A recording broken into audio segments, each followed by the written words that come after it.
என் பேர் ஸ்ரீனிஷா. நான் ராமநாதபுரம் மாவட்டம் ஒப்பிலாங் கிராமத்திலேருந்து வந்திருக்கேன். சிங்கப்பூரில் பல வருடங்களாக பணிபுரிஞ்சுக்கிட்டு இருக்கேன். உணவு கடையில் தான். பொழுதுபோக்குக்காக கவிதைகள் எழுதுவது, புத்தகங்கள் வாசிப்பது எனது பொழுதுபோக்காகவே இருக்குது. இதில் சில எண்ணங்களை உதிக்கும் பொழுது நான் எழுதி வைப்பதுண்டு. அது கவிதைகளாக எழுதிக் கொள்வது. அதிகமாக நான் சமூக தளங்கள் தான் எழுதுவது உண்டு.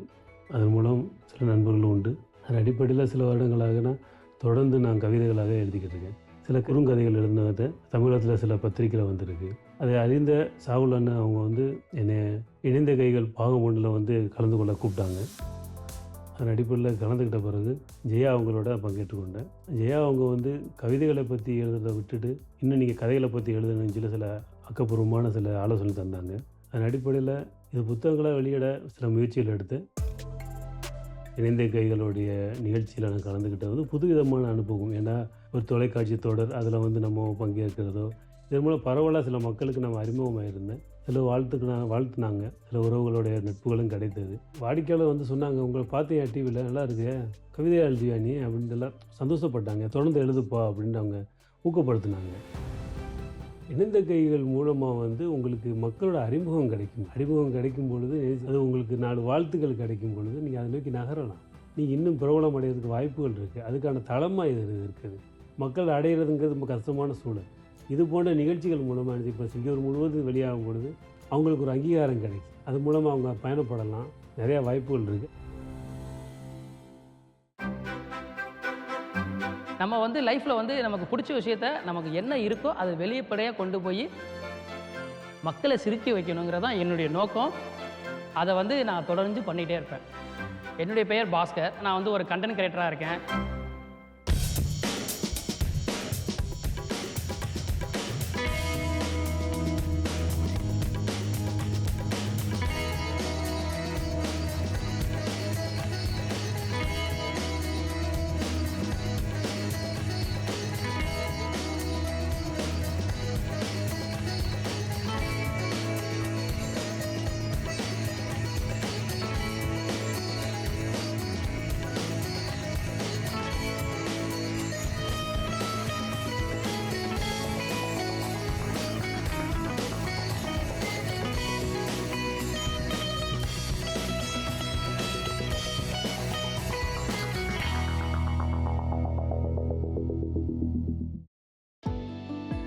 என்னுடைய பேர் பாஸ்கர். நான் புதுக்கோட்டை மாவட்டம் அன்னவாசல் கிராமத்துலேருந்து வந்திருக்கேன். நான் சிங்கப்பூரில் ஒரு லாஸ்ட் 6 இயராக வேலை பார்த்துருக்கேன். எனக்கு கல்யாணம் ஆயிடுச்சு. கல்யாணம் ஆகிட்டு எனக்கு 2 வயசில் ஒரு பையன் இருக்கான். என்னுடைய ஃபேமிலி பார்த்தீங்கன்னா இந்தியாவில் ரொம்ப போரான ஃபேமிலி தான். எங்கள் அப்பா ரொம்ப கஷ்டப்பட்டு கொத்தனார் வேலை பார்த்து தான் எங்களெல்லாம் படிக்க வச்சார். இன்னும் சொல்லப்போனால் எங்கள் அப்பா எனக்கு முன்னாடியே சிங்கப்பூருக்கு வந்தவர் தான். ஸோ அவர் 20 வருடங்களாக சிங்கப்பூரில் வேலை பார்த்துட்டு தான் எங்கள் எல்லாத்தையுமே படிக்க வச்சார். நம்ம என்ன தான் வெளிநாட்டில் நல்ல காசு போனால் சம்பாரித்தாலும் ஒரு சில விஷயங்கள் நம்ம மனசை கஷ்டப்படுத்தும். என்னுடைய லைஃப்பில் இந்த அப்பா ரோலுங்கிறதுக்காண்டி நான் ரொம்பவே ஏங்கியிருக்கேன். எங்கள் அப்பா என்ன சொன்னார்னா, நீ உனக்கு பிடிச்சதே நீ படிச்சுக்கன்னு சொல்லிட்டாரு. ஸோ நான் என்ன பண்ணேன், கோயம்புத்தூரில் ஏரோநாட்டிக் இன்ஜினியர் தான் நான் சூஸ் பண்ணேன். அப்புறம் ஃபாரினில் சரி ட்ரை பண்ணலாம் அப்படின்னு தேடும்போது மாஸ்டர் டிகிரி படிக்க சொன்னாங்க. அவங்க மறுபடியும் படிக்க வச்சா இன்னும் கொஞ்சம் வருஷம் கூட இருக்கணும். ஏன்னா அவங்களுக்கு ஆல்மோஸ்ட் 52 இயர்ஸ் ஆயிடுச்சு சிங்கப்பூரில் இருக்கும்போது நான் படித்து முடிக்கும்போது. ஸோ மறுபடியும் நான் மாஸ்டர் டிகிரி பண்ணால் இன்னும் 2 இயர்ஸ் ஆகும். அவங்க இங்கே தான் வேலை பார்க்கணும் அப்படிங்கிறபோது எங்கள் மாமா என்கிட்ட கூப்பிட்டு என்கிட்ட சொன்னாங்க, ஆல்ரெடி உங்கள் அப்பா சிங்கப்பூரில் கன்ஸ்ட்ரக்ஷனில் வேலை பார்க்கும்போது கீழே விழுந்து கால் அடிபட்டுருச்சுரா. ஒரு 3 மாதம் பெட்ரெஸ்ட்டில் தான் இருந்தார். நீ படித்து முடிக்கிற வரையும் எப்படியாச்சும் பல்ல கடிச்சு நான் ஓட்டிடுவேண்டா அப்படின்னு சொல்லி தான் அவர் இவ்வளோ வருஷமாக உனக்காண்டி வெயிட் பண்ணார். நீ மறுபடியும் நீ போய் மாஸ்டர் டிகிரி படிக்கிறேன் அப்படின்னா கொஞ்சம் யோசித்து முடிவு பண்ணுறா அப்படின்ட்டு என்கிட்ட ஒரு அட்வைஸ் பண்ணார். நைட்டு ஃபுல்லாக தூங்கவே இல்லை. ஏன்னா என்னுடைய ஃப்ரெண்ட்ஸ் எல்லாமே மாஸ்டர் டிகிரி படிக்கணும் அப்படின்ட்டு வெளியில் போகணும் அப்படின்ட்டு எல்லாம் அதர் கண்ட்ரிக்கெலாம் கிளம்பிட்டாங்க.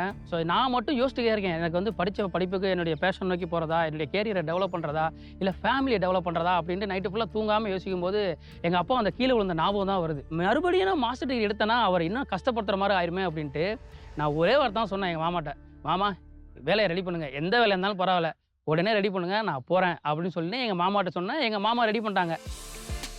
இங்கே சிங்கப்பூரில் ஹோச் ரோட்டில் உள்ள சங்கரிலா ஹோட்டலில் வேலை கிடச்சிச்சு. அதுவும் பார்த்தீங்கன்னா நமக்கு சர்வீஸ் செக்டரில் கொஞ்சம் கிச்சனுக்கு சம்மந்தமாக தான், கிளீனிங் வேலை தான். ஆனால் அப்போ எனக்கு ஒரு வெறி, அப்பா ஊருக்கு அனுப்புனா அப்பாவுக்கு கஷ்டத்தை கொடுக்கவே கூடாது, இனிமேல் மொத்த கஷ்டமும் நம்ம தான் பார்க்கணும் அப்படிங்கிற மாதிரி நான் வெறி எடுத்து என்ன பண்ணேன், சிங்கப்பூருக்கு வந்தேன். எல்லாத்துக்குமே நிறையா செஞ்சேன், எல்லாத்தையுமே நல்லபடியாக பார்த்துக்கிட்டேன். அடுத்து நமக்கு கல்யாணம் பண்ணணும்ல. ஸோ உனக்கு கல்யாணம் பண்ணணும்னா உனக்கு வீடு வேணும். ஸோ அந்த வீட்டை கொஞ்சம் ஆல்ட்ரு பண்ணுவோம் அப்படின்னு சொல்லி அதுக்கப்புறம் நான் பேங்க்கில் லோன் அப்ளை பண்ணி வீடெல்லாம் நல்லபடியாக கட்டிட்டு 2 வருஷம் அந்த கோவிட்டில் ஊருக்கே போகலை. 2 வருஷம் இருந்துட்டு ஊருக்கு போகும்போது சரி வயசு ஏஜ் ஆயிடுச்சுடா 29 ஆயிடுச்சு, இப்போ மேரேஜ் பண்ணிடுறா அப்படின்னு பொண்ணு பார்க்க ஆரம்பிச்சிட்டாங்க. ஸோ போனோடனே பார்த்தீங்கன்னா வீடு பால் காய்ச்சிக்கு போகிறேன், பொண்ணு அமைஞ்சிருச்சு. ஸோ கல்யாணம் பண்ணிட்டேன். ஒரு டயலாக் சொல்லுவாங்கள்ல, நீ வீடை கட்டி பாரு கல்யாணத்தை பண்ணி பாருன்னு சொல்லுவாங்கள்ல. ஸோ நான் 2யுமே வந்து ஒரே நேரத்திலே பண்ணேன். இப்போ நான் வந்து ஒரு கண்டென்ட் கிரியேட்டராக இருக்கேன். ஸோ என்னுடைய all platform, social platform, TikTok, Instagram, Facebook எப்போல்லாம் டைம் கிடைக்குதோ அப்போல்லாம் போயிட்டு நான் வீடியோ எடுத்து அழகாக போஸ்ட் பண்ணி நான் வந்து என்னுடைய கேரியரை வந்து டெவலப் பண்ணிக்கிறேன். ஸோ 2017 வந்து நான் எஸ்பாஸில் வந்து நான் ஹோட்டல்லாம் ஒர்க் பண்ணேன். அதுக்கப்புறம் பார்த்தீங்கன்னா ஹாஸ்பிட்டலில் ஒர்க் பண்ணுற ஒரு வாய்ப்பு கிடச்சிச்சு. ஸோ அந்த ஹாஸ்பிட்டலில் இன்டர்வியூ அட்டன் பண்ணி செலக்ட் ஆகிட்டு நான் அப்படியே கம்பெனி மாறிட்டேங்க. இங்கே வந்ததுக்கப்புறம் எனக்கு சண்டே வந்து எனக்கு ஃப்ரீ டைம் கிடச்சிச்சு, சாட்டர்டே எனக்கு ஹாஃப் டே தான். ஸோ இந்த டயத்தை நம்ம எப்படி யூஸ் பண்ணலாம் அப்படிங்கிற யோசிக்கும் போது தான் வந்து நான் என் ஃபேமிலியை வந்து சிங்கப்பூர் கூட்டு வந்து டூரிஸ்ட்டில் வந்து நான் வந்து கூட்டிகிட்டு வந்தேன். அப்போ வந்து சாட்டர்டே சண்டே எல்லாம் ஃபுல்லாகவே ரவுண்ட் பண்ணுவோம். சிங்கப்பூரில் எங்கெல்லாம் எக்ஸ்ப்ளோர் பண்ண முடியுமோ எல்லா இடத்தையும் எக்ஸ்ப்ளோர் பண்ணி நான் வீடியோ மாதிரி போஸ்ட் பண்ணியிருந்தேன். அதை பார்த்துட்டு நிறைய பேர் பாசிட்டிவ் கமெண்ட் பண்ணாங்க. அந்த வீடியோஸ் பண்ணதை வந்து ஆரம்பிச்சதே அந்த தருணத்தில் தான். நான் 0ல் ஸ்டார்ட் பண்ண என்னுடைய இன்ஸ்டாகிராம் வந்து என் ஒய்ஃபு குழந்தையெல்லாம் போட்டு அந்த 2 மந்த்ஸில் வந்து 10K ரீச் ஆயிடுச்சு. ஸோ எனக்கு சந்தோஷமாயிடுச்சு. ஓ நம்ம இந்த மாதிரிலாம் போட்டால் பீப்புள் லைக் பண்ணுறாங்களோ அப்படின்னு சொன்னோன்னே நான் அதை கண்டினியூவாக பண்ண ஆரம்பித்தேன். ஸோ நான் பேசும்போதே சில வார்த்தைகள் எல்லாமே கொஞ்சம் ஃபன்னாக காமெடியாக அப்படியே இருக்கும். ஸோ நிறைய பேர் வந்து உன்னோட பேசினா எனக்கு ரொம்ப பிடிச்சிருக்குடா, கலகலப்பாக இருக்குது அப்படின்னு சொல்லுவாங்க. ஏன்னா நிறைய பேர் ஸ்ட்ரெஸ்ஸில் இருக்காங்க. அவங்களெல்லாம் வந்து அதை தாண்டி நம்ம என்ன பண்ணலாம், நம்மளோட திறமையை வெளிக்கொட்டுவோம் அப்படின்ட்டு ஃபன்னான வீடியோ. ப்ளஸ் எனக்கு வந்து டான்ஸ் ரொம்ப பிடிக்கும். ஸோ இந்த கம்பெனிக்கு வந்ததுக்கப்புறம் ஒரு 4 இயர்ஸாக கண்டினியூஸாக நான் வந்து என்னுடைய கம்பெனி சார்பாக நான் வந்து டான்ஸ் ஆடிக்கிறேன். காம்படிஷன் போச்சுன்னா நம்ம கம்பெனி தான் ஃபஸ்ட் ப்ரைஸ் வரும். அப்புறம் என் மேனேஜர் என்ன சொன்னாங்கன்னா வருஷம் நீ ஆடணும் அப்படின்ட்டு இயர்லி நாங்கள் பார்ட்டிசிபேட் பண்ணுவோம். ஸோ இந்த மாதிரி பீப்புள் என்னை என்கரேஜ் பண்ணி என்னுடைய டேலண்ட்டை வெளிக்கொண்டு வரும்போது அதை கண்டினியூஸாக செய்யணும் அப்படின்ட்டு நமக்கு வேலைகள் இருந்தாலும் பரவாயில்லன்ட்டு என்னை டயத்தை கொடுத்து நான் அதை செஞ்சுக்கிறேன். கண்டென்ட் கிரியேஷன் ஸ்டார்ட் பண்ணதுக்கப்புறம் வந்து நான் வந்து வெளியில் போனதுக்கப்புறம் நிறைய பேர் என்னை ரெகக்னைஸ் பண்ண ஆரம்பிச்சிட்டாங்க. நீங்கள் சிங்கப்பூர் பாஸ்கரா, இங்கே சிங்கப்பூர் பாஸ்கராங்கும் போது அந்த மாதிரி சொல்லும்போது எனக்கே ஒரு ஆச்சரியமாயிருச்சு, சந்தோஷமாயிருச்சு. ஸோ இந்த கோபி சுதாகர் வீடியோஸ்லாம் ரொம்ப காமெடியாக இருக்கும். நம்ம எவ்வளோ ஸ்ட்ரெஸ்ஸில் இருந்தாலுமே அந்த வீடியோ பார்க்கும்போது நமக்கு சிரிப்பு வந்துடும். அதெல்லாம் ரீக்ரியேட் பண்ணலாம். நம்ம வந்து லைஃப்பில் வந்து நமக்கு பிடிச்ச விஷயத்த நமக்கு என்ன இருக்கோ அதை வெளிப்படையாக கொண்டு போய் மக்களை சிரிக்க வைக்கணுங்கிறதான் என்னுடைய நோக்கம். அதை வந்து நான் தொடர்ந்து பண்ணிகிட்டே இருப்பேன். சிங்கப்பூரில் நம்ம வீடியோலாம் பார்க்கும்போது நிறைய பேர் கமெண்ட் பண்ணியிருப்பாங்க, நீங்கள் வந்து பரிதாபங்கள் கோபி சுதாகரில் நீங்கள் சுதாகர் ரோல் பண்ணால் சூப்பராக இருக்கும், நீங்கள் அதுக்கு மேட்ச் ஆவீங்க, உங்கள் ரோல் அப்படியே இருக்குது, செம்ம ஃபன்னாக இருக்குது அப்படின்னு சொல்லுவாங்க. ஸோ எனக்கு வந்து ஃபியூச்சரில் வந்து கோபி சுதாகர் மாதிரி அட்லீஸ்ட் இல்லைனா விஜய் வித்து மாதிரி இது மாதிரி பெரிய ஒரு ஃபன் சேனல் அழகாக ஆரம்பிக்கணும், அதை மக்களை சிரிக்க வைக்கணும், இதுதான் என்னுடைய ஆசை. இன்னொரு சொல்லப்போனால் நான் வந்து வெறும் கண்டென்ட் கிரியேட்டரில் மட்டும் இல்லைங்க, சிங்கப்பூரில் ஒரு டெலிஃபிலிமில் நான் நடிச்சுக்கிருக்கேன். என்னோடய ரோல் பார்த்தீங்கன்னா play boy and comedian role. So என்னுடைய லைஃப் வந்து இப்போ தியேட்டர் லெவலுக்கு போயிடுச்சு. ஸோ என்னுடைய வந்து ஃபியூச்சரில் வந்து ஒரு நல்ல கம்ப்ளீட்டாக ஒரு ஆக்டராக வரணும், மக்களை சிரிக்க வைக்கணுங்கிறது தான் என்னுடைய லைஃப் டைம் கோல்ஸு. கண்டிப்பாக ஒரு நாள் நான் அதில் அச்சீவ்மெண்ட் பண்ணுவேங்க.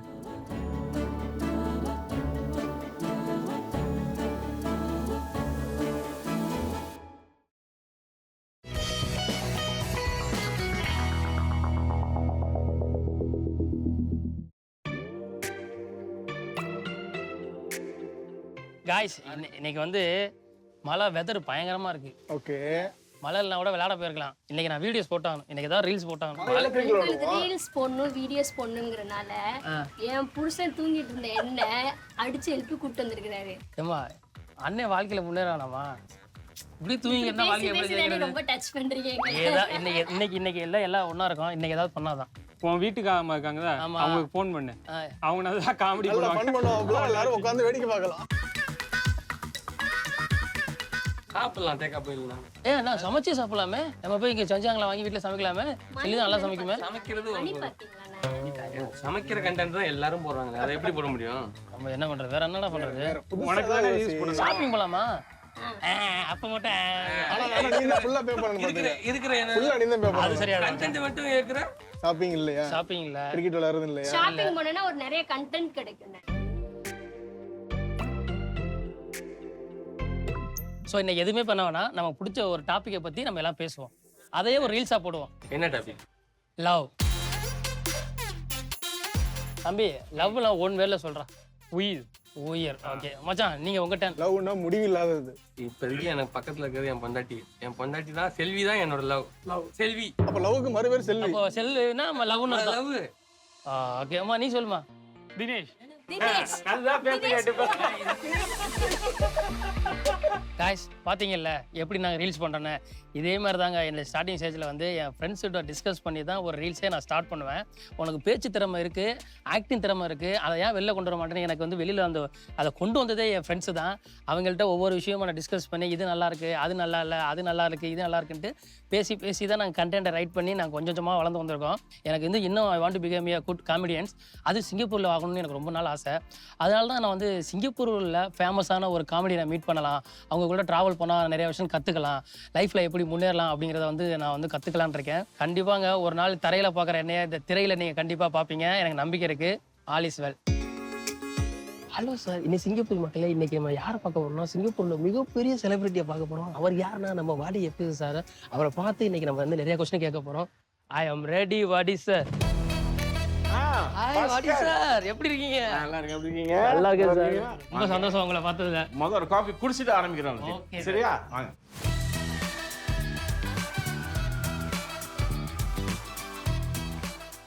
சரி பாஸ்கர், உங்ககிட்ட முக்கியமான ஒரு கேள்வி. சொல்லுங்க சார்.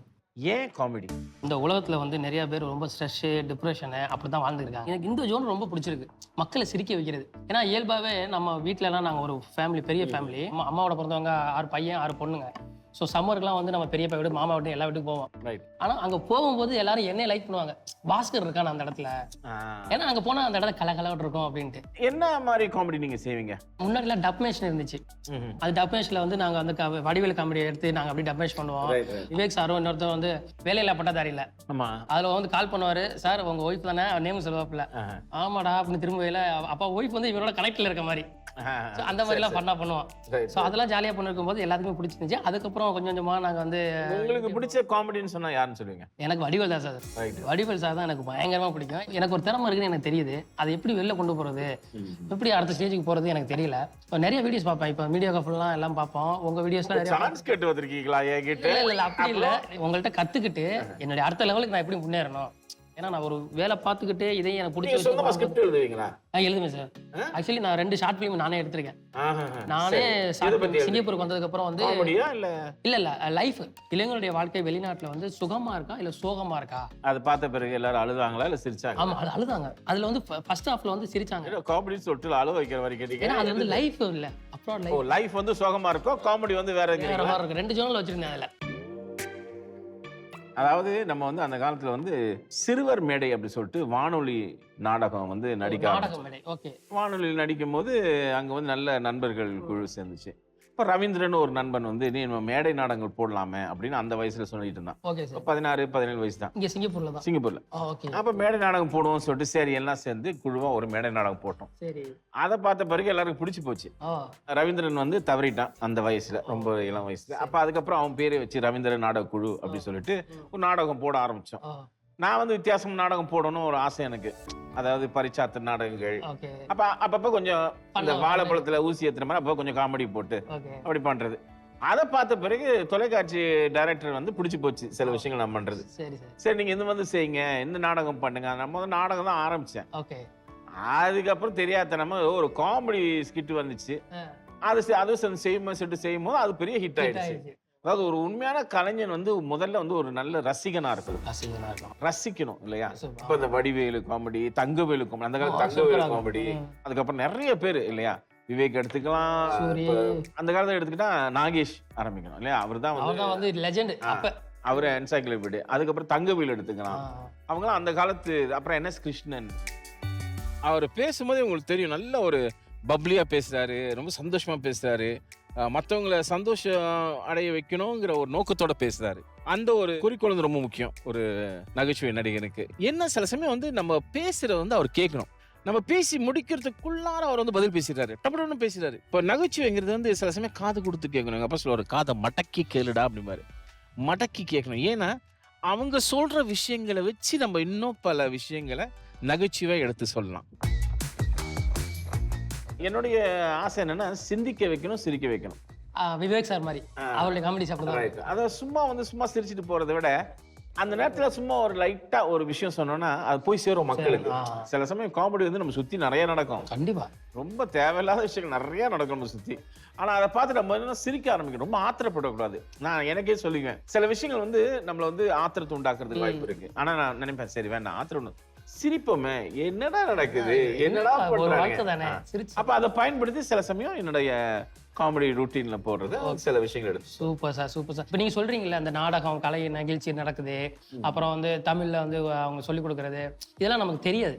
நமக்கு எப்படி நடக்குது, எங்கே போய் யாரை பார்க்கணும்னு தெரியாது. ஸோ நான் அடுத்த ஸ்டேஜுக்கு போகணும், என்னுடைய காமெடி லெவலில் இன்னும் அடுத்த லெவலில் கொண்டு போகணும். ஏதாவது ஒரு பார்ட்டிசிபேட் பண்ணுறது, ஏதாவது ஒரு ஈவெண்ட் நடந்துச்சுன்னா பண்ணுறது, இதுக்கு ஏதாவது எனக்கு கொஞ்சம் ஹெல்ப் பண்ணால் நீங்கள் அட்வைஸ் பண்ணாதான் சொல்லுங்கள். உங்களோட சேர்ந்து பண்ணணும்னு எனக்கு ரொம்ப ஆசையும் இருக்குது. சரி, உங்களுக்கு முதல்ல எந்த லெவல்ல நீங்க இருக்கிறீங்க, என்ன பண்றீங்கன்னு பாக்குறதுக்கு ஒரு டெஸ்ட் வைக்கலாம்னு இருக்கீங்க. அதை பத்தி என்ன நினைக்கிறீங்க நீங்க?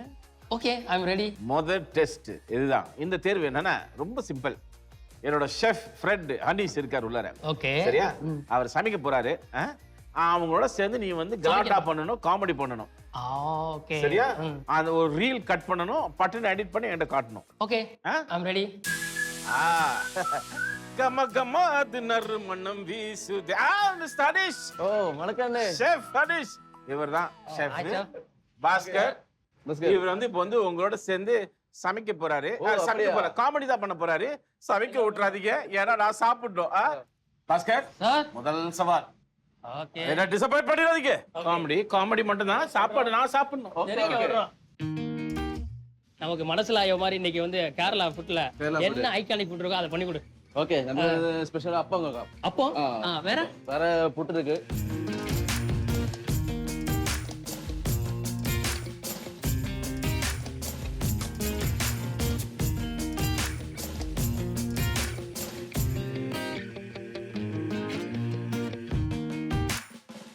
அப்போ ரெடி, பொளிச்ச மீன், புட்டு. இன்னைக்கு ஒரு புடி, இன்னைக்கு பயங்கரமா சாப்பிடுறோம், என்ஜாய் பண்றோம். இப்போ என்ன நடக்க போகுதுன்னா, நான் சாப்பாடு ருசிக்க போறேன். நீ வீடியோ எடிட் பண்ணி காட்டுங்க. நான் சாப்பிட்டுட்டு எடிட் இல்ல எடிட் பண்ணுங்க, வேலை முக்கியம். சரி, ஓகே, நீங்க சாப்பிடுங்க, சாப்பிடுற முன்னாடி எடிட் பண்ணிடுறேன். அதுதான் முக்கியம். இப்படிதான் இருக்கணும் ஐயா. வேலை வேலை வேலை வேலை கவனிங்க. லோடிங் ஆகிருக்கு, லோடிங் ஆகிருக்கு. Hanees super. Okay, thank you. இன்னைக்குள்ளார முடிச்சிடுவீங்களா? முடிச்சிடலாம். புரோட்டா முடிக்கிறதுக்குள்ள நீங்க மட்டும் பட்டு பட்டு பேசுறீங்க, பட்டு பட்டு வேலை நடக்கிற மாதிரி தெரிய மாட்டேங்குது. அடிச்சிரும்.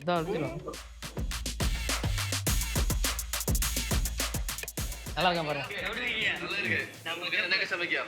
நமக்கு மனசுல ஆய மாதிரி இன்னைக்கு வந்து கேரளா ஃபுட்ல என்ன ஐகானிக் ஃபுட் இருக்கோ அதை பண்ணி கொடுக்கும்.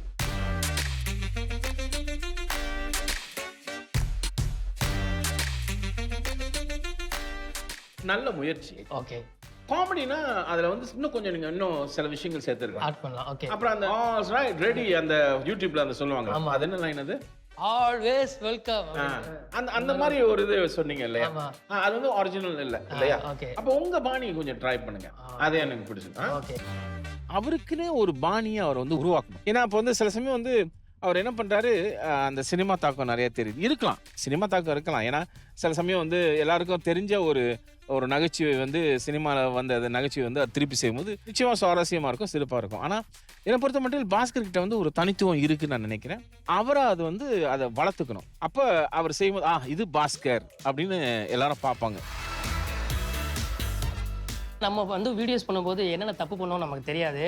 அந்த பீப்புள் பார்க்கும்போது தான் தெரியும் இது இப்படி பண்ணலாம், இது பண்ணக்கூடாதுன்ட்டு. ஸோ அவர் வந்து நம்ம பேக்ரவுண்ட் மியூசிக்கில் என்ன போடணும், அந்த வேர்டு டைலாக்ஸ் வரும்போது எதை ஆட் பண்ணால் மக்கள் பார்த்தோன்னே சிரிப்பாங்க. ஸோ இந்த மாதிரி விஷயங்கள்லாம் அவர்கிட்ட வந்து நான் வந்து கோத்ரூ பண்ணி கற்றுக்கும் போது எனக்கு ரொம்ப சந்தோஷமாக இருக்குது. அவரோட இன்னும் நான் ட்ராவல் பண்ணணும்னு ரொம்ப ஆசைப்பட்றேன். அவருடைய ஃபீட்பேக் எல்லாமே வந்து என்னுடைய அடுத்தடுத்த லெவலில் நான் கொண்டு போய் வீடியோ பார்த்தோன்னே மக்கள் சிரிக்கிற மாதிரி நான் என்ன பண்ணணுமோ அதை நான் வந்து பண்ண முயற்சி பண்ணுவேன். குக்கிங் ஷோங்கிறது வந்து எல்லாரும் பண்ணிட்டு இருக்காங்க இல்லையா? ஆனால் அதில் காமெடி புகுத்தணும்னா எப்படி புகுத்த போகிறோம்? ஏன்னா உங்களுடைய கதாபாத்திரம் அங்கே நிற்கணும் இல்லையா? புரியுது. அப்போ அதே சமயத்தில் நீங்கள் சில விஷயங்களை எடுத்து சொல்லணும் மக்கள்கிட்ட. இப்போ பொழிச்சதுன்னு நிறைய பேர் தெரியாது. அது அப்போ நீங்கள் எடுத்து சொல்லும் போது அவங்களுக்கு புரியும், ஷெஃப்க்கும் ஒரு சான்ஸ் கிடைக்கும். அவர் சொல்ற பொழிச்சதுன்னா அது மலையாளத்தில் இது அப்படி சொல்லும்போது இன்னும் கண்டென்ட் வந்து சேரும், நிறைய பேர் சீக்கிரமா சேரும் இல்லையா? அதுதான். அதனால பரவாயில்ல, ஃபர்ஸ்ட் சேலஞ்சில் உங்களுக்கு ஒரு 6 10க்கு 6 கொடுக்கலான்னு இருக்கேன். இப்போ நீங்க சாப்பிடுங்க, இன்னும் நிறைய சேலஞ்சஸ் கத்துங்க. Thank you sir, thank you.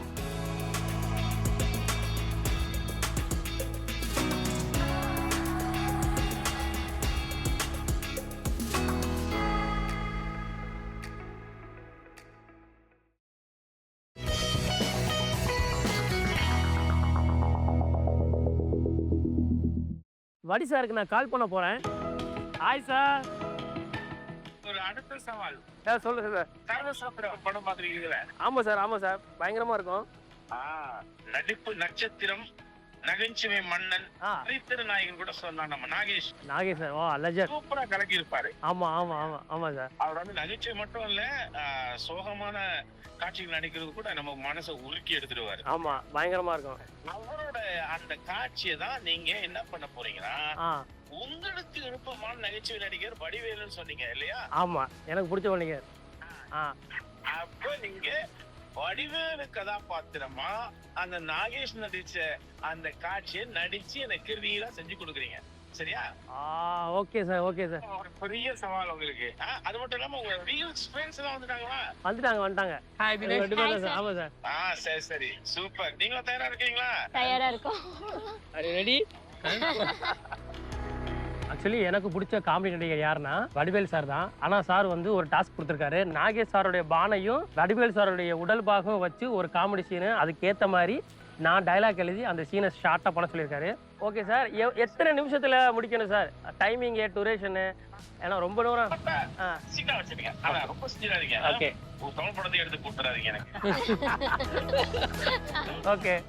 அந்த சீனுக்கு வந்து பார்த்தீங்கன்னா நமக்கு வந்து லேடிஸ் வேணும். அதில் நிறையா பேர் இருப்பாங்க. பட் இப்போ வந்து எனக்கு கிடைச்சது வந்து நம்ம செல்வி தான் இருக்காங்க. ஸோ செல்வியும் அவங்க ஹஸ்பண்ட் தினேஷையும் வச்சு இன்றைக்கி அந்த ரீலை க்ரியேட் பண்ணி நான் அழகாக பண்ண போகிறேன். இது வந்து எப்படி பார்த்தீங்கன்னா நம்ம நாகேஷ் சார் சர்வேஸ்வரனோட படத்தில் நடிச்சிருப்பாரு. அந்த சீனை தான் ரீக்ரியேட் பண்ண போகிறோம். ஆனால் வந்து பார்த்தீங்கன்னா எனக்கு பிடிச்ச வடிவேலோட வந்து ஆக்டிங் பண்ணி அதை எப்படி பண்ணலாம் அப்படிங்கிறத பண்ண போகிறோம். நார்மலாக நம்ம ரீல்ஸ் பண்ணும்போது எப்போ மாதிரி நம்ம வந்து கேமரா எடுத்து ஆன் பண்ணிவிட்டு நம்ம வந்து வீடியோ மாதிரி பேசுவோம். அதில் டைலாக் வந்தாலும் வரலாட்டையும் நமக்கு பிரச்சனை கிடையாது. நம்ம போஸ்ட் பண்ணிட்டு போயிட்டே இருப்போம். காமெடி பண்ணுறது வந்து இட்ஸ் நாட் ஈஸிங்க. இப்போ பண்ணும்போது தான் வந்து அந்த டைலாக்கோட வெர்ஷன்லாம் கரெக்டாக பண்ணணும். டைலாக்கை ரைட் பண்ணி அதை கரெக்டாக அந்த ஃப்ளோவில் போதா, அப்படி விட்டோம்னா மறுபடியும் நம்ம அதை வந்து ரீடேக் பண்ணுற மாதிரி இருக்குது. ஃபஸ்ட்டு எப்படி ஸ்டார்ட் ஆகுதுன்னா செல்வி அங்கே உட்காந்துருக்கு. ஓகேவா? அது வந்து நான் காஃபி ஆர்டர் பண்ணியிருக்கேன். நான் வெயிட் அதில் ஒர்க்கு நான் ஆட் பண்ணுறேன். ஸோ அந்த காஃபி எடுத்து வந்து நான் வைக்கிறேன். ஓகேவா? அப்படி வைக்கும்போதே என்னோட அப்படின்னு நான் செல்வியை பார்த்துக்கிட்டே இப்படி வைக்கிறேன். ஏன்னா கல்யாணம் ஆகலை. ஸோ நான் வந்து யாராவது பொண்ணு கிடைக்குமான்னு ஒரு ஏங்கிக்கிறேன். எப்படி? ரொம்ப ஏங்கியிருக்கேன். இதில் வந்து உங்கள் பேர் விஜயா, கேஆர் விஜயா. ஓகேவா? விஜயா. ஓகே வச்சுக்க. Hi Tony. Yes, hi. This is our camera woman. She is Selvi. Is Dinesh Kumar. So நம்மளாம் சேர்ந்து தான் வந்து நம்ம வந்து இந்த வீடியோ பண்ண போகிறோம். ஸோ அவங்க தான் வந்து நம்ம வீடியோ ஷூட் பண்ண போகிறாங்க. ஓகேவா? ரீல்ஸ் எல்லாம் இப்போ எடுக்கும்போது வந்து நம்ம வந்து ட்ரெஸ்ஸை சூஸ் பண்ணலாம் அவசியம் கிடையாதுங்க. என்ன போட்டிருக்கோமோ அதை அப்படியே போட்டுருவோம். பட் இது அப்படி கிடையாதுங்க. நம்ம அந்த படத்துக்கு ஏற்ற மாதிரி, அந்த 1960 காலகட்டத்துக்கு ஏற்ற மாதிரி அந்த ட்ரெஸ் எல்லாம் நாங்கள் வந்து சூஸ் பண்ணி நாங்கள் அந்த ரீக்ரியேட் பண்ண போகிறோம். அந்த மூவி எடுக்க போகிறோங்க. ஸோ இது நல்லா உண்மையாகவே வரும்னு நான் நம்புகிறேன்.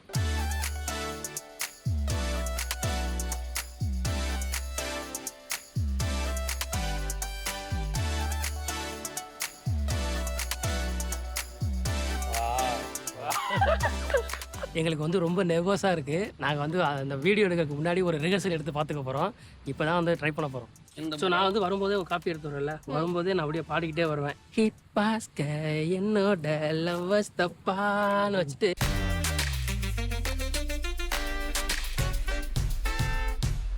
ஹிட் பாஸ்க என்னோட லவ்வர்ஸ் தப்பா. மேடம் நீங்கள் ஆர்டர் பண்ணது நன்றி. எங்கள் பாட்டில் தான் லவ் இருக்குது. ஏன் இவ்வளவு புலம்பிட்டே இருக்கீங்க? என்ன மேடம்? ஏன் இவ்வளவு சலிப்பா பேசுறீங்க? என்ன மேடம் பண்றது? பாட்டில் தான் லவ் இருக்கு. என் பேரு பாஸ்கர் தான். ஆனா நிஜ வாழ்க்கையில லவ் இல்லையே. ஏன் லவ் இல்ல? ஏன் பொண்ணு கிடைக்கலையா? ஏங்க கருப்பா இருக்கேன், வெயிட்டா இருக்கேன், வயசாயிடுச்சு அப்படின்னு ஒருத்தனும் பொண்ணு கொடுக்க மாட்டேங்கிறான். நீங்க நல்லா இருக்கீங்க. கருப்பா இருந்தாலும் கலையா தான் இருக்கீங்க, வெயிட்டா இருந்தாலும் சிக்கன் தான் இருக்கீங்க. என்ன சொன்னீங்க ஒரு தடவை சொல்லுங்க. கருப்பா இருந்தாலும் கலையா தான் இருக்கீங்க, வெயிட்டா இருந்தாலும் சிக்கன் தான் இருக்கீங்க. ஏன் பொண்ணு கிடைக்கல? யாருமே இப்படி சொன்னதில்லையே.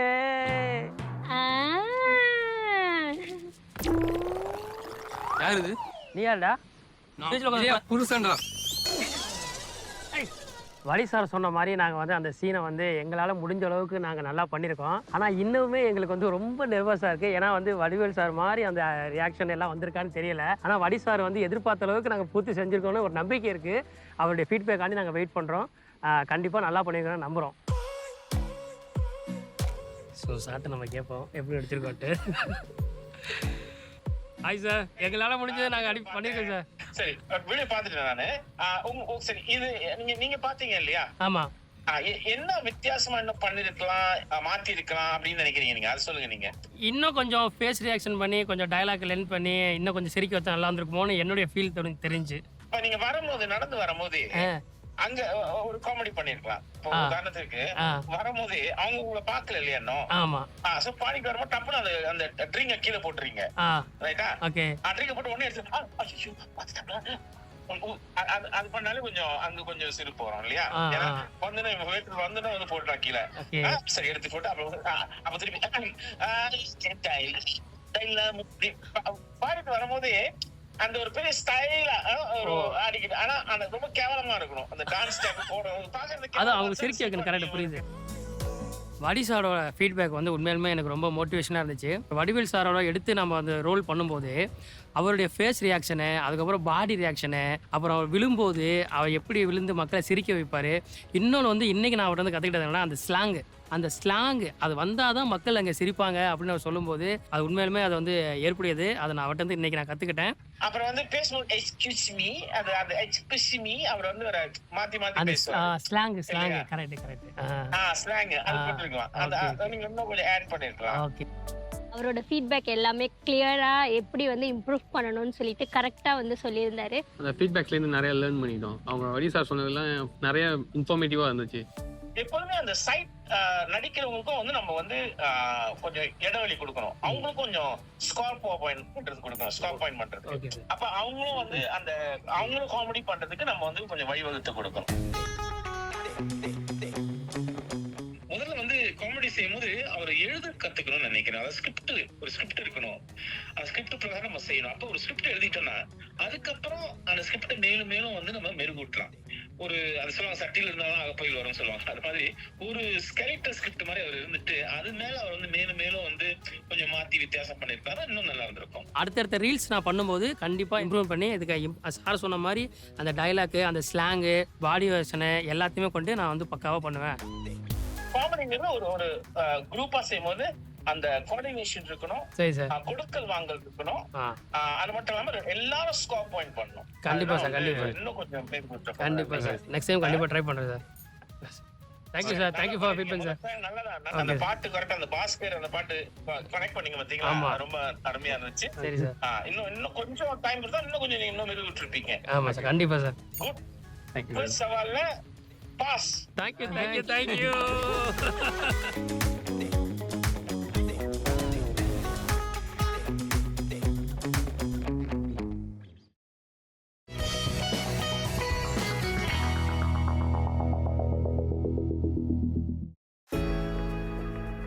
வடி சார் வந்து பார்த்தீங்கன்னா இன்றைக்கி கடைசி சேலஞ்சு கொடுத்துருக்காருங்க. அதுவும் அவர் கூட நான் வந்து பர்ஃபார்மன்ஸ் பண்ண போகிறேன். எனக்கு தெரியும் அவர் வந்து பார்த்தீங்கன்னா பவர் வித் கடுகால வந்து விக்கெல்லாம் வச்சு பயங்கரமாக காஸ்டியூம் போட்டிருப்பாரு. அவருக்கு டஃப் கொடுக்குற மாதிரி இன்றைக்கி நான் காஸ்டியூம் சூஸ் பண்ண தான் வந்திருக்கேன். நம்ம காஸ்டியூம் காஸ்டியூம் டிசைனரை பார்த்துட்டு எப்படி சூஸ் பண்ணால் அவருக்கு டஃப் கொடுக்கலாம், அவரை வின் பண்ணலாம் பார்த்துட்டு தான் இன்றைக்கி வந்து நான் பண்ண போகிறேன். இன்றைக்கி போட்டியே வடி சாருக்கும் பாஸ்கருக்கும் தான். Hi, welcome to CCM Costume. Hi, I am Bhaskar. I am looking for a costume for my comedy show. Please, can you help me to choose for me? I mean, we have a lot of outfits available. Maybe you want to feel free to take a look around first. Okay. You can either go inside here or you may take a look here, which is our superhero section. Okay, thank you so much. I'm looking first. Can, no problem.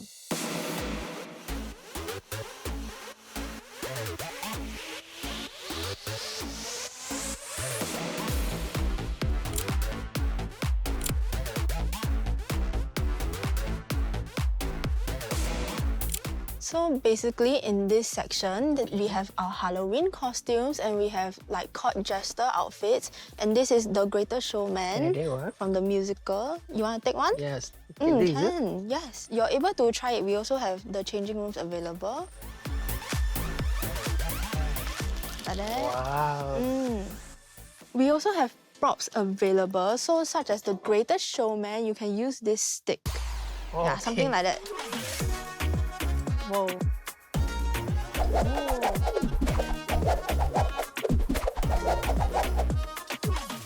Cut off. Wow. Me? Yeah, try first. I don't think I can do it.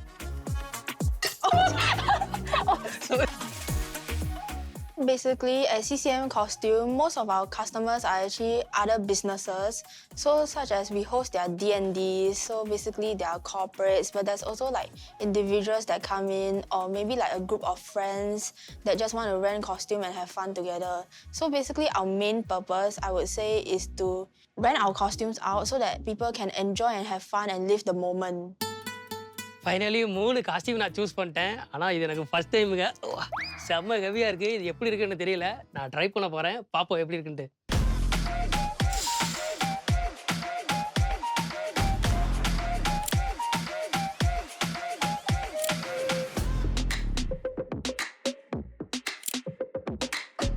Finally I found it. Actually பார்த்தீங்கன்னா இது வந்து ரொம்ப special. வாடி சாரோட வந்து compare பண்ணி அவர் வந்து போட்டி போடுறதுக்கு இது வந்து கரெக்டாக இருக்கும்னு நான் நினைக்கிறேன். ஸோ ஃபஸ்ட் டைம் அவரோட போட்டி போட்டு பண்ண போகிறேன். நல்லாயிருக்கும்னு நினைக்கிறேன். பாருங்கள். Bhaskar, yes sir. இதுதான் கடைசி சவால். ஓகே. ஏன் இங்கே அழைச்சி வந்திருக்கேன்னா, இப்போ பாருங்க, நீங்கள் வந்து அடிக்கடி வந்து அப்படியே ஒரு டிவி ஸ்க்ரீன் வச்சு ஃபோன் ஸ்க்ரீன் வச்சு அதுக்குள்ளார எல்லாத்தையும் முடிச்சிருங்க. ஆமாம். ஆனால் இன்னைக்கு மேடல் ஏற போறீங்க. உங்களுக்காக ஒரு பெரிய ஆடியன்ஸ் பார்வையாளர் நிற்க போறாங்க. சரி, நான் ஆரம்பிக்கல, அதுக்குள்ளாரையே குதிக்கிறீங்க. சரி, பரவாயில்ல. இருந்தாலும் நீங்க என்ன செய்ய போறீங்க எனக்கு தெரியாது, நான் என்ன செய்ய போறேன்னு தெரியாது. அப்படியா? ஆனா 2 பேரும் வந்து மேல நிக்க போறோம். ஓகே. நம்ம கலக்க போறோம். கொஞ்சம் நெர்வஸா இருக்கு. ஆமா, அதுதான் சேலஞ்ச். ஏன்னா ஃபர்ஸ்ட் டைம். ஐயோ, இங்க பாருங்க, அது உங்க கூட இல்ல, எனக்கே வந்து பயம்தான். லைவ் ஆடியன்ஸ் முன்னாடி நடிக்கிறது வந்து எப்போதுமே ஒரு பயம் இருக்கும். அதுதான் வந்து த்ரில் இல்லையா? நமக்கு த்ரில் இல்லாட்டி அப்புறம் எதுக்கு செஞ்சுக்கிட்டு இல்லையா? அந்த மேடையில் வந்து நிற்கும் போது நம்ம சிரிக்க வைக்கணும், முயற்சி பண்ணணும். பாதி பேர் சிரிப்பாங்க, பாதி பேர் இது ஜோக்க அப்படின்னு ஒரு கூட்டம் உட்காந்து. ஆனா இருந்தாலும் அவங்களையும் நம்ம சிரிக்க வைக்க பார்க்கணும். அதுதான் சேலஞ்ச். முக்கிய நோக்கம் என்ன? பார்வையாளர்களை சிரிக்க வைக்கணும். ரைட்டா? அதுக்கு முன்னாடி நீங்க பாத்துக்கணும், வந்து பார்க்கணும் முதல்ல. அதாவது செட் எப்படி இருக்கு, முன்னாடி பேக்ரவுண்ட் என்ன இருக்கு, இதெல்லாம் பார்த்து வச்சுக்கணும். ஏன்னா சில சமயம் வந்து செட் இருக்கும், ஒரு கோப்பி கடைன்னு வச்சுக்கோமே, உண்மையான கோப்பி கடை மேச நாக்கள் எல்லாம் இருக்கும் இல்லையா? ஸோ அதுக்கு வந்து இன்னைக்கு பட்ஜெட் இல்லை. ஸோ நம்ம ஸ்க்ரீன் வச்சு தான் அடிக்க போறோம். Okay sir. பட் இருந்தாலும் அந்த செட்டை நீங்க பாத்துக்கணும். அப்புறம் வாய்ஸ் ப்ரொஜெக்ஷன் நல்லா இருக்கணும். சில அந்த மைக் இருந்தா பரவாயில்ல, சத்தமா பேசலாம். சில சமயம் மைக் இல்லாட்டியும் நம்ம சத்தமா நம்ம வந்து ப்ரொஜெக்ட் பண்ணணும் வாய்ஸ். ஒரு பெரிய இடமா இருந்துச்சுன்னா, ஒரு மேடை நிறைய பேர் ஆடியன்ஸ் இருந்தாங்கன்னா அதுக்கு வந்து மைக் போட்டு நம்ம பேசலாம். இது மாதிரிலாம் வந்து பாத்தீங்கன்னா இன்டிமேட் பெர்ஃபார்மன்ஸ் ஸ்பேஸ் பக்கத்துல இருப்பாங்க. இப்ப நான் வந்து இது மாதிரி இடத்துல நடிச்சிருக்கேன். தியேட்டர் இந்த ரவுண்ட் வேற நடிச்சிருக்கேன். சுத்தி உட்காந்துருப்பாங்க ஆளுங்க, தப்பிக்கவே முடியாது. அப்ப அவங்ககிட்ட பேசணும், இப்படியும் பேசணும், அப்படியும் பேசணும், எல்லாத்துக்கிட்டையும் பேசணும். வடி சாரோட இந்த லாஸ்ட் சேலஞ்ச் வந்து எனக்கு ரொம்ப டஃப்பான ஒரு சேலஞ்சுங்க. ஏன்னா இதுக்கு முன்னாடி உள்ள சேலஞ்ச் வந்து நான் பண்ணும்போது நான் எப்போதும் மாதிரி நான் ரீல்ஸ் பண்ணுற மாதிரி பண்ணேன். சார் வந்து அவருடைய ஃபீட்பேக் சொன்னார். ஆனால் இந்த சேலஞ்ச் வந்து பார்த்தீங்கன்னா, இந்த காஸ்டியூம் பார்த்தா உங்களுக்கு தெரியும், சார்லி சாப்ளினோட ரோல் எடுத்து பண்ண போகிறேன். எனக்கு வந்து 100% எனக்கு வந்து நான் வந்து அவருக்கு வந்து டஃப் கொடுத்து, இந்த இதில் உண்மையாலுமே நீ காமெடியன் தாண்டா அப்படின்னு அவர் சொல்கிற அளவுக்கு வந்து நான் போல்டாக பண்ண போகிறேன். பண்ணி அவர்கிட்ட நான் ப்ரூவ் பண்ணி காட்டுறேன். நம்ம ஸ்டேஜ்லேருந்து பேசுகிறோமா, இல்லை இறங்கி நம்மளுடைய ஆடியன்ஸை கவர் பண்ணி இறங்கி பேசலாமா? இல்லை, இதுக்கு ஸ்டேஜில் மட்டும் தான் நடிக்கிறோம். ஓகே. ஏன்னா யார் வராங்க எனக்கு தெரியாது, நான் என்ன நடிக்க போறேன் எனக்கு தெரியாது, நீங்க என்ன நடிக்க போறீங்க எனக்கு தெரியாது. அதெல்லாம் கொஞ்சம் பார்த்து நடிப்போம். Okay okay. கொஞ்சம் கேவலமா இருந்துச்சுன்னா அடிச்சு விட்டானுங்கடா சொல்லி வச்சிட்டேன் சார், கிளாப் பண்ண சொல்லி. சரி சரி. ஓ, நம்ம ஆளுங்க தான் வராங்களா? அப்ப சரி, தைரியமா நடிப்போம் வாங்க. ஓகே. தூள்னு ஒரு நிகழ்ச்சி, அது ஒரு டான்ஸ் காம்படிஷன் நிகழ்ச்சி, இளையர்களை கவர நிகழ்ச்சி. அதனால இளையர்களுக்கு வந்து தகுந்தாப்ப சில அறிவுரை சொல்லுவோம் அப்படின்னு முடிவெடுத்தோம். அப்ப கலைச்செல்வன் தான் டைரக்டர். அவர் என்ன பண்ணாரு, சுகி சிவம் அப்படி சொல்லிட்டு ஒரு கேரக்டர் இருக்கு, தொலைக்காட்சியில வர ஒரு கதாபாத்திரம். அது மாதிரி வந்து செய்வோம், நீங்க சுகி சிவம் மாதிரி இந்த பட்டெல்லாம் போட்டு, வேட்டி சட்டெல்லாம் போட்டு, துணிலாம் போட்டு சொல்லுங்க அறிவுரை அப்படி சொன்னார். நான் சொன்னேன், இப்படி சொன்னா புரியுமா மக்களுக்கு? நம்ம வந்து இளையர்களை கவர பார்க்கறோம், இளையர்களுக்கு இது மாதிரி யாராச்சும் வயசானவங்க உட்காந்துட்டு பட்டை கிட்ட போட்டு துண்டை போட்டுட்டு சொன்னா கேட்பாங்களா? சரி, இருந்தாலும் செய்வோம் சொல்லிட்டு ஒன்று செஞ்சுட்டு அதுக்கப்புறம் நான் சொன்னேன், சார் இதே மாதிரி இன்னொரு கேரக்டர் பண்ணுவோம் சார் அப்படி கேட்டேன். என்ன இன்னொரு கேரக்டர்னா, இதே கருத்து சொல்றோம், ஆனா மக்களுக்கு போய் சேர்ற மாதிரி, அந்த இளையர் மக்களுக்கு போய் சேர்ற மாதிரி, மக்க எப்படிலாம் இருக்கேன் அந்த மாதிரி. அவர் சொன்னார், என்னையா சொல்றேன் அப்படி கேட்டார். நான் சொன்னேன், சார் செஞ்சு பார்க்குறேன் சார் அப்படி சொல்லும்போது, அங்கே ஒரு முடி இருந்துச்சு, அந்த முடியை போட்டு ஒரு கருப்பு கண்ணாடி போட்டு அப்படி சொல்லிட்டு நான் ஆரம்பிச்சேன். அதாவது கேமராமேன் சொன்னேன், நீங்க சும்மா ரோல் பண்ணுங்க, நான் என்ன வருதோ பேசுறேன்னு சொல்லிட்டு அவரு ரோல் பண்ணாரு. அப்ப அப்படிதான் பிறந்துச்சு அந்த கதாபாத்திரம் பவுடர் கிடுங்க.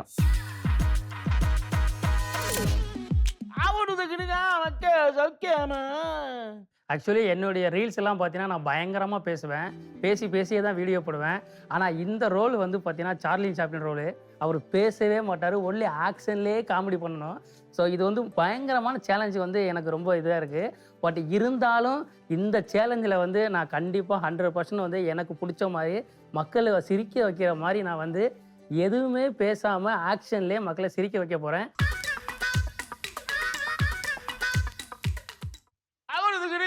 மக்கள் சௌக்கியமா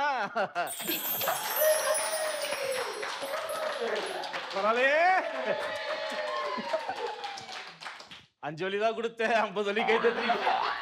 சூப்பர். இங்க பாருங்க, நீங்க நினைக்கலாம் என்னது பவுடத்துக்கிட்டு முடி வெட்டுற கடையை வச்சிருக்காரு. அந்த பிசினஸ் படுத்து போச்சு. அதாவது ஷோ பிசினஸ், எவனும் வந்து வேலை கொடுக்கல, அதனால முடிவு எடுத்துட்டேன். சரி, ஒரு சாப்பாடு பிசினஸ் ஆரம்பிச்சேன். ஆனா அந்த சாப்பாடு நானே சாப்பிட்டு முடிச்சதுனால அந்த கடையும் வீணா போச்சு. அதனால முடிவு பண்ணிட்டேன், முடி வெட்டுற கடையை திறப்போம். ஆனா என்ன இடம் கிடைக்கல, பப்புல கொடுத்துருக்கானுங்க முடி கடைய. நான் முடிய வெட்ட போறேனா தலையை வெட்ட போறேனா எனக்கு தெரியல.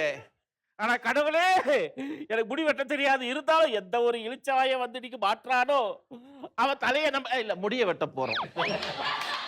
யாரு வரான்னு பாப்போம். யாராச்சும் வாங்கப்பா, யாராச்சும் வாங்க.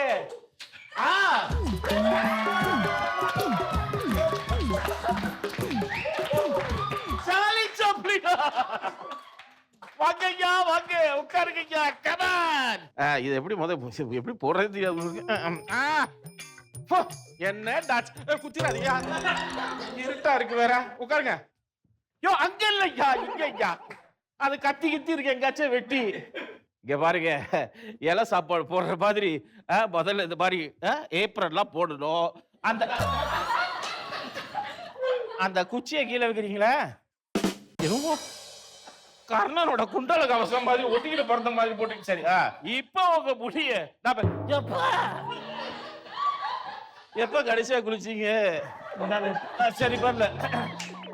யோ அங்க பாருங்க, ஒரு சின்ன பையன் பெரிய பையனை விண்ணடிச்சிட்டு இருக்கு. பைசா இல்ல, சும்மா இல்ல, அதெல்லாம் நம்ம கிளீன் பண்ணிடுவோம், பயப்படாதீங்க. எல்லாரும் சொல்லுவாங்க வெச்சா பரட்டை சரிச்சா மொட்டைன்னு. உங்களுக்கு எப்படி சரிச்சிருவோமா? இல்லையா ட்ரிம்மா? ஓ சரி சரி. அதான் மீசை கூட ரொம்ப கச்சிதமா ட்ரிம் பண்ணி வச்சிருக்கீங்க. 1000 பேரை கொண்டாதான் அற வைத்தியம்னு சொல்லுவாங்க. அது மாதிரி நான் யாரும் தலையை வெட்டதில்லை, யார் முடிய வெட்டதில்லை. ஆனா உங்களை வெட்ட போறேன், தப்பிக்காது. நீங்க தப்பிக்க முடியாது.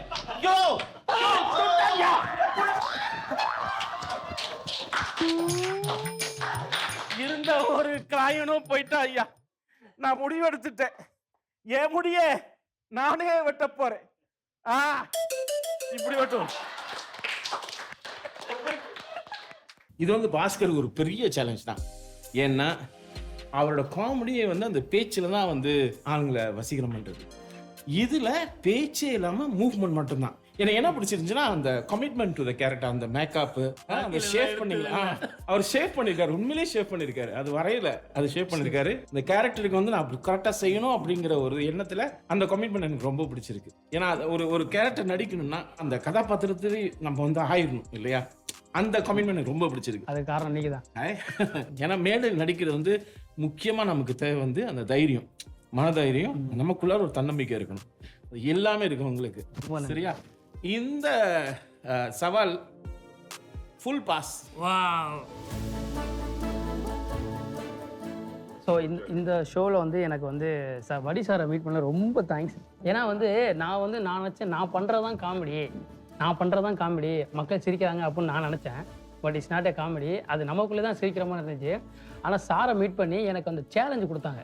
அந்த சேலஞ்ச் எப்படின்னா, நம்ம பண்ணுற அந்த பாடி லாங்குவேஜ், அந்த ஸ்லாங்கு, ஃபேஸ் ரியாக்ஷனு, அப்புறம் அந்த கண்டென்ட் வந்து நம்ம பண்ணும்போது ஏனாதானமாக பண்ணாமல் அதை ரைட் பண்ணி அதை ரிஹர்சல் பார்த்து அதை பண்ணும்போது ஒவ்வொரு கரெக்ஷன் நம்ம வரும். அப்போ வந்து பீப்புள் வந்து அதை அட்ராக்ஷன் பண்ணி சிரிக்கிறாங்க. அது வந்து நான் அவர்கிட்ட சார்ட்டை வந்து கற்றுக்கிட்டு இதுதான் கடைசி சேலஞ்சு. அவர் சார் வந்து ஒரு 60% 2 சேலஞ்சுக்கு ஓகே அப்படின்னாரு. இந்த சேலஞ்சை வந்து நான் 100% வந்து நான் பண்ணி காட்டணும் அப்படின்னு தான் நான் வந்து என்னால் என்ன பண்ண முடியுமோ அதுக்கு மேலே என்னுடைய அந்த உருவத்தெல்லாம் கிண்டல் பண்ணாலும் பரவாயில்ல அப்படின்ட்டு என் வாழ்க்கையில் இந்த மாதிரி நான் மீசையை சேவ் பண்ணதே கிடையாது. ஏன்னா எனக்கு வந்து தாடி மீசை இருந்தால் தான் நல்லாயிருக்கும். சரி பரவாயில்ல நம்ம நல்லா இருக்கும் நல்லா இருக்கும் உங்களுக்கே சொல்லிக்கிறீங்க சரி ஓகே சரி நல்லா ஸோ அந்த கேரக்டருக்குள்ளே நம்ம போகணும் அப்படின்னு சொல்லிட்டு தான் அதுக்கேற்ற மாதிரி வச்சு சரி சாரோட சேர்ந்து பண்ணுறோம். அது முக்கியமான விஷயம் சார் சொன்ன மாதிரி இந்த டைலாக்கே கிடையாது, ஒன்லி வந்து ஆக்ஷன் தான். இந்த ஆக்ஷனை வச்சு மக்கள் எப்படி சிரிக்க வைக்கலாம் அப்படிங்கிறத வந்து நான் வந்து ரிஹர்சல் பார்த்தேன். ரிஹர்சல் பார்த்தது இல்லாமல் வாடி சாரோட அந்த அட்வைஸ் எல்லாமே நான் ஒவ்வொரு பாயிண்டாக எடுத்துக்கிட்டேன். ஸோ அதோட இன்னொரு முக்கியமான விஷயம் வந்து இது நான் சொல்லி ஆகணும். அது வாடி சார்ல வடி சாரி சார் வாடி வாடின்னு சொல்லிட்டு யாரையா வாடி போடின்னு சொல்லி ஒரு நடிகன் வந்து முக்கியமாக வந்து கற்றுக்கணும்னா வந்து பார்க்கணும், நல்லா அப்சர்வ் பண்ணணும்னு சொல்லுவாங்க. நான் சில சமயம் அந்த காலத்துலேயே வந்து பஸ்லாம் போகும்போது எம்ஆர்டிலாம் போகும்போது மக்களை பார்த்துட்டே இருப்பேன். இவன் என்னடா பண்ணுறான், இந்த கேரக்டர் எப்படி இருக்குது, ஏன் அவன் மூக்கு அப்படி இருக்குது, ஏன் பல்லு அப்படி இருக்குது, ஏன் முடி அப்படி இருக்குது அப்படிலாம் பார்த்து கொஞ்சமாக நானே வந்து சரி இந்த கதாபாத்திரம் இப்படி ஒரு கதாபாத்திரம் உருவாக்குவோமா, இப்படி பண்ணலாமா. ஏன்னா என்னை பொறுத்த மட்டும் வந்து ரொம்ப வித்தியாசமாக இருந்தால் மக்களுக்கு போய் சேராது. ஆனால் அவங்க இந்த மாதிரி இவனை பார்த்துருக்கேன், இந்த மாதிரி ஒரு கதாபாத்திரம் நான் பார்த்துருக்கேன் அப்படின்னு அவங்களுக்கு தோணணும். ஸோ அந்த மாதிரிக்காக நான் என்ன பண்ணுவேன்னா வாழ்க்கை முறையில் நான் பார்த்த கதாபாத்திரங்களை வச்சு இன்ஸ்பயர் பண்ணி அவங்கள வந்து கொஞ்சம் மிகப்படுத்தி, ஆனால் மக்களுக்கு போய் சில பார்க்கும்போது இது எங்கேயோ பார்த்துருக்கோமே அப்படின்னு உணர்வக்கூடிய அளவுக்கு அந்த கதாபாத்திரத்தை உருவாக்க முயற்சி பண்ணுவேன். பாஸ்கர் இப்ப கடைசியா ஒரு தடவை சொல்லுங்க சேர்ந்து பவர் டு தி கிடுகா நம்ம சொல்றோம். ரெடியா? கண்டிப்பா ரெடி. 1 2 3 பவர் டு தி கிடுகா.